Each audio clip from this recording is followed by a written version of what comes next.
Welcome to my channel. CCTV camera ద్వారా అపర్ణ మందులు మార్చింది రుద్రాణి అనే నిజం తెలుసుకున్న రాజ్ షాక్లో రాహుల్ రుద్రాణి. అసలు ఇదంతా ఎలా జరిగిందో ఏంటో తెలుసుకుందాం. ఈ వీడియోని చివరి వరకు స్కిప్ చేయకుండా చూసేయండి. ఇక కావ్య ఆఫీస్కి వెళ్లడంతో ఇక అపర్ణ అయితే భోజనం చేసి టాబ్లెట్లు వేసుకుంటుంది. వేసుకునేసరికి ఒక్క 5 నిమిషాలకే చాలా ఉక్కిరిబిక్కిరిగా అయిపోయినట్లుగా అనిపించడంతో ఏం చెయ్యాలో అర్థం కాదు. తల తిరుగుతూ కళ్ళు తిరుగుతూ బీపీ పెరిగిపోతూ ఉంటుంది.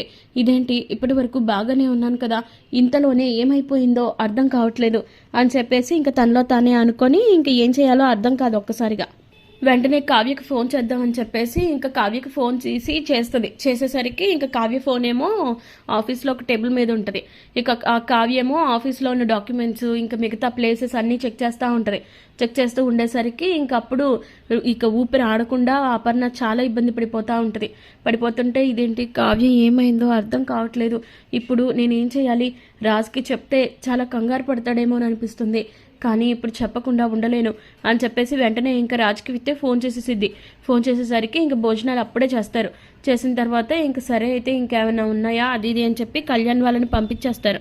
పంపించేసిన తర్వాత ఇంకప్పుడు రాజ్ ఫోన్ చూసి ఇదేంటి మమ్మీ ఫోన్ చేస్తుంది, కళావతి ఇంట్లోనే ఉంది కదా, మమ్మీకి ఏమైనా అయిందా ఏంటి అని చెప్పి ఫోన్ ఎత్తి మమ్మీ ఏమైంది మమ్మీ అని చెప్పి అంటే రాజ్ నాకు ఊపిరి ఆడట్లేదు అని చెప్పి అంటుంటే మమ్మీ వాట్ మమ్మీ ఏం మాట్లాడుతున్నావు, అసలు కావ్య ఏది, కళావతి ఎక్కడికి వెళ్ళింది మమ్మీ అని చెప్పి అంటుంటే కావ్య ఆఫీస్కి వెళ్ళిందిరా, ఏదో ఫోన్ వచ్చిందని అర్జెంటుగా వెళ్ళిపోయింది, నువ్వు వెంటనే రారా, నాకు ఉక్కిరిబిక్కిరిగా ఉంది, కావ్య ఫోన్ ఎత్తడం లేదు అని చెప్పేసి బాగా ఎమోషనల్ అయిపోతూ ఇంకా అలాగా కళ్ళు తిరిగి పడిపోతూ ఉంటుంది. నేను ఇప్పుడే వచ్చేస్తున్నాను మమ్మీ అని చెప్పేసి ఇంకా అలా రాజు వాళ్ళు బయలుదేరిపోతారు. బయలుదేరిన తర్వాత ఇంకా వీళ్ళేమో ఇంకా మరో పక్క కావ్య ఏమో ఇంకా ఎన్నిసార్లు ఫోన్ చేసినా కూడా రాజు కూడా ఫోన్ చేస్తాడు ఎక్కడుందా అని చెప్పేసి. రాజు ఫోన్ చేసినా కూడా ఇంకా ఎత్తదు, ఎందుకంటే ఇంకా ఆఫీస్లో అంతా కూడా వెతుక్కుంటూ ఉండేసరికి ఇంకా చాలా ఇరిటేట్ అయిపోతాడు రాజు అయితే. ఇక మరో పక్క అపర్ణ ఏమో చాలాసేపు పోరాడి ఇంకా కళ్ళు తిరిగి పడిపోద్ది. ఇక అప్పుడే రాజు వాళ్ళు వచ్చేసిన తర్వాత ఇంకా అపర్ణ అలా పడిపోవడం చూసి గుండె ఆగిపోతుంది రాజుకైతే. ఇంకా మమ్మీ ఏం చేస్తున్నావు మమ్మీ, లెగ్గు మమ్మీ లే అని చెప్పి అంటూ ఉంటే ఇక అప్పుడు ఇందిరాదేవి వచ్చేసి రాజ్ తను స్ప్రో కోల్పోయిందిరా, మనం వెంటనే హాస్పిటల్కి తీసుకెళ్ళాలి, చాలాసేపటి నుంచి స్ట్రగుల్ అవుతున్నట్టుందిరా, మనం కూడా ఫోన్ చేసిన తర్వాత చాలాసేపటికి వచ్చాం కదా అని చెప్పి అనేసరికి అవును నానమ్మ ఇప్పుడే తీసుకెళ్ళిపోదామని చెప్పేసి ఇంకా కార్లో తీసుకొని వెళ్ళిపోతారు హాస్పిటల్కి. వెళ్ళిపోయిన తర్వాత ఇంకా మరో పక్క కావ్యకి మళ్ళీ స్వప్న ఫోన్ చేస్తూనే ఉంటుంది.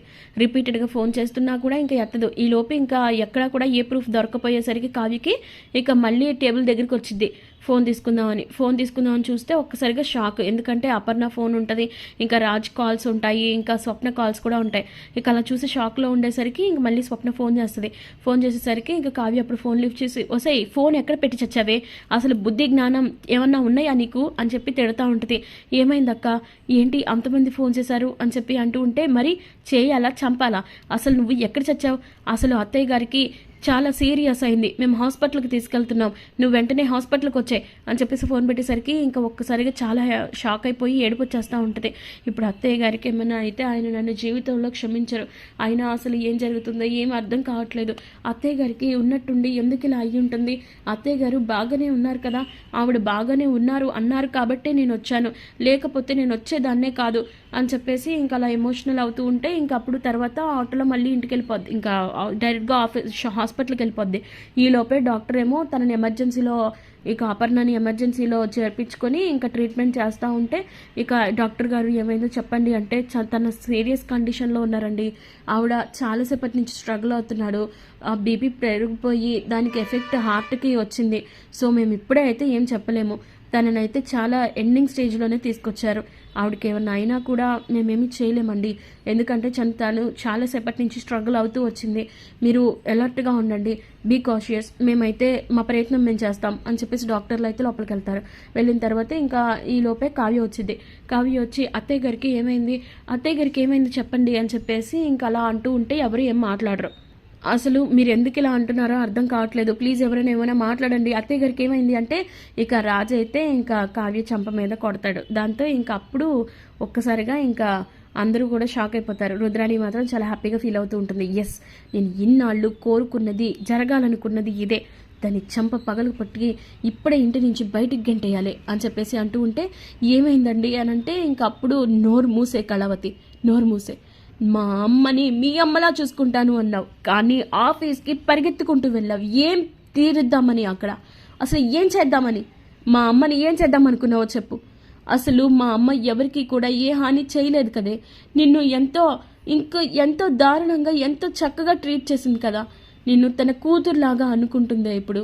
అలాంటిది మా అమ్మని వదిలేసి అంతలాగా నరకయాతనకి గురి చేసి ఎలా వెళ్ళాలనిపించిందే నీకు అని చెప్పేసి తిడతా ఉంటాడు. అయ్యో అది కాదండి, నాకు ఫోన్ వచ్చిందంటే, నోర్మే, ఫోన్ వచ్చింది, అదొచ్చింది, ఇదొచ్చింది అంటున్నావు. నీకు ఆ ఆఫీస్ మీద ఎందుకు అంత వ్యామోహమో నాకు అర్థం కావట్లేదు. మా అమ్మ కన్నా నీకు ఆ ఆఫీసే ఎక్కువైపోయిందా అని అంటే, అది కాదండి అత్తయ్య గారు, నేను వెళ్ళే వరకు బాగానే ఉన్నారు, ఆవిడకి ఏమైందో నాకు అర్థం కావట్లేదు అని చెప్పేసి అంటూ ఉంటే, ఇక ఆ లోపు మళ్ళీ డాక్టర్ వస్తారు. డాక్టర్ వచ్చి, డాక్టర్ గారు ఏమైంది అని అంటే, ఆవిడ రాంగ్ మెడిసిన్ తీసుకున్నారండి. రెగ్యులర్గా తీసుకునే బీపీని తగ్గించే టాబ్లెట్ కాకుండా బీపీని పెంచే టాబ్లెట్ తీసుకున్నారు. మరి ఇది ఎలా జరిగిందో ఏంటో అర్థం కావట్లేదు, మేమైతే ట్రీట్మెంట్ చేస్తున్నాం అని చెప్పేసి వాళ్ళు మళ్ళీ వెళ్ళిపోతారు. దీంతో ఇంకా ఇంట్లో వాళ్ళందరూ షాక్ అయిపోతారు. కొంచెం రుద్రాణి ప్యానిక్ అవుతుంది. ఇక అప్పుడు రాజ్ కూడా ఇంకా షాక్ అవుతాడు. ఇదేంటి టాబ్లెట్స్ మారడం ఏంటి? బీపీని తగ్గించే టాబ్లెట్ తీసుకోవాలి కానీ బట్ పెంచే టాబ్లెట్ తీసుకోవడం ఏంటి అంటే, ఎవరో టాబ్లెట్స్ మార్చారనమాట. కళావతి, ఏమైంది? నిజం చెప్పు, టాబ్లెట్స్ ఎవరైనా మార్చారా? ఒకవేళ అయిపోవడం కానీ కొత్తవి ఏమైనా తీసుకురావడం కానీ జరిగిందంటే, లేదండి అలాంటిది ఏం జరగలేదు. రెగ్యులర్గా ఆవిడ వేసుకునే టాబ్లెట్స్ నేనే తీసుకొని వచ్చి మరి అత్తయ్య గారి చేతిలో పెట్టి, నేను అత్తయ్య గారు ఓకే అంటేనే నేను ఆఫీస్కి వెళ్ళానండి, నాకు ఇలా ఫోన్ వచ్చింది అని చెప్పి అంటే, ఇంకప్పుడు రాజ్కి డౌట్ వస్తుంది. అంటే ఎవరో కావాలని చేశారనమాట ఇదంతాను. ఇప్పుడు ఎవరో అది తెలియాలి, మా అమ్మని ఇలా చేయాలనుకున్నది ఎవరో నేను తెలుసుకోవాలి అని చెప్పేసి ఇక రాజు అయితే ఆవేశంగా ఇంటికి వెళ్ళిపోతాడు. ఇంటికి వెళ్ళిన తర్వాత ఇంకా కొంచెం కంగారు పడుతుంది రుద్రాణి. ఇక రాజైతే ఇంటికి వెళ్ళిన తర్వాత మొత్తం సెక్యూరిటీ గార్డ్ తోటి పిలిపించి మొత్తం ఇంట్లో ఉన్న సెక్యూరిటీ సీసీ కెమెరాలు అన్నీ చెక్ చేపిస్తాడు, అసలుకి ఏం జరిగింది పొద్దున్నుంచి అని చెప్పేసి. ఇక అంతా కూడా చూసిన తర్వాత ఇంకా కళావతి మందులు తీసుకురావడం, వీళ్ళిద్దరు చాలా హ్యాపీగా మాట్లాడుకోవడం ఇవన్నీ కనిపిస్తాయి. ఇక ఫోన్ రావడం కూడా చూస్తాడు కళావతికి. ఇక ఫోన్ రావడం, అత్తయ్య గారికి చెప్పడం, మా అత్తయ్య గారేమో ఇంకా లేదు నువ్వు ముందెళ్ళు, రాజుకి నేను చెప్తానులే అని చెప్పి అనడం, ఇవన్నీ కూడా చూస్తాడు. చూసిన తర్వాత అసలు ఏం జరుగుంటుంది అని చెప్పి నైట్ నుంచి చూస్తాడు. ఇక బ్యాక్కి వెళ్ళి స్పీడ్గా చెక్ చేస్తుంటే నైట్ కూడా ఏం జరగదు.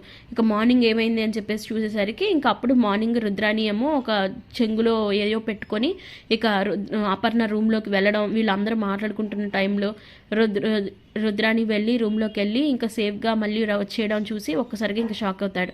ఎందుకంటే అయితే ఇంకా రుద్రాణి గారే ఇక ఈ టాబ్లెట్లు మార్చిందనమాట. ఇంక ఈ విషయంలో ఇన్నాళ్ళు ఇంట్లో కుటుంబంలో గొడవలు రాకూడదని తాతయ్యకి మాట ఇచ్చాను, కానీ ఇప్పుడు నా కన్న తల్లిని చంపింది అనే విషయం అందరికీ చెప్పి తీరాల్సిందే అని చెప్పేసి ఇంకా సీసీటీవీ ఫుటేజ్ అందరికీ చూపించి ఇక రుద్రాణియే తన తల్లికి అపర్ణ మందులు మార్చిందని చెప్పి నిరూపించి ఇంక ఇంటి నుంచి బయటికి గంటేస్తారు.